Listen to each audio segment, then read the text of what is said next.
Ever since she was a child, Ranvir has done almost anything to hide the side effects of her condition. Affecting approximately 1 in 1,000 people, alopecia is an autoimmune disorder that causes your hair to come out. Hair loss affects everyone differently, with some individuals not able to grow any form of hair at all. For the GMV presenter, she has spent a significant amount of time trying to cover her bald patches. Talking openly to the Mirror a few years back, the presenter explained how her mum discovered the first bald patch and why she thought she developed the condition in the first place. She said, "I had really lovely, thick, dark locks that went down to my hips. I remember my mum plaiting my hair for school," she continued. She put her finger at the nape of my neck and went, "Ooh," as she felt a bald patch.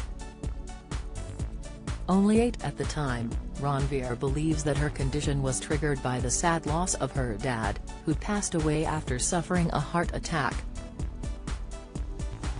High cholesterol, 5 signs in your legs you must address. Her father had in fact suffered 2 heart attacks, the second proving fatal and having a devastating effect on Ranvir. She continued to say, "It was absolutely devastating. I'd have nightmares and wake up crying. My world was completely ripped apart." Speaking on her hair loss after losing her dad, Ranvir added, "The hair loss went completely haywire.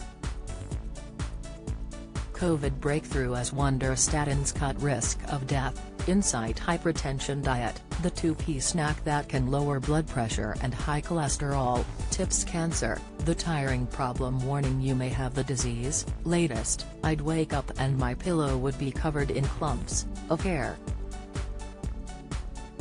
Mum took me to hospital, and the consultant said it was part of my body shutting down from the shock. I remember the word alopecia being used, but I didn't really understand what it meant." By the time the presenter was 15 years old, she had a bald patch the size of a £1 coin on the crown of her head, which then developed at the front of her hair. As well as hair loss, WebMD explains that other symptoms of alopecia include the following: hair grows back in one spot and falls out in another, you lose a lot of hair over a short time, more hair loss in cold weather, fingernails and toenails become red, brittle, and pitted, tingling or itching sensation before hair falls out. Although doctors are unaware of exactly why the condition occurs, they think it is something to do with genes. The hair follicles of people with alopecia are attacked by their immune system. You are at higher risk of developing the condition if there is another member of your family who has it, if you have asthma, Down syndrome, thyroid disease and seasonal allergies. In 2008, Ranvir was invited to the launch of a Trevor Sorbie hair salon in Manchester.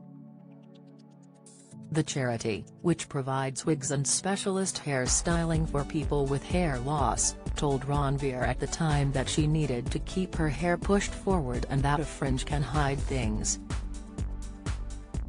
Taking on the expert advice, Ranvir said that getting a fringe was an absolute revelation. She even turned to bonded-in extensions to make her hair look fuller. "They are expensive," she admitted. "If I wasn't on the telly I wouldn't have them done, but it's part of my job to look presentable. The 3 bald patches I've had since I was a child haven't grown back, but they haven't got worse, which I'm very pleased and relieved about." In addition to wigs and non-medical treatments, for those with alopecia there are several things you can try to help aid hair growth. This includes anti-inflammatory drugs and topical immunotherapy, chemicals applied to the scalp to produce an allergic reaction which prompts hair to grow.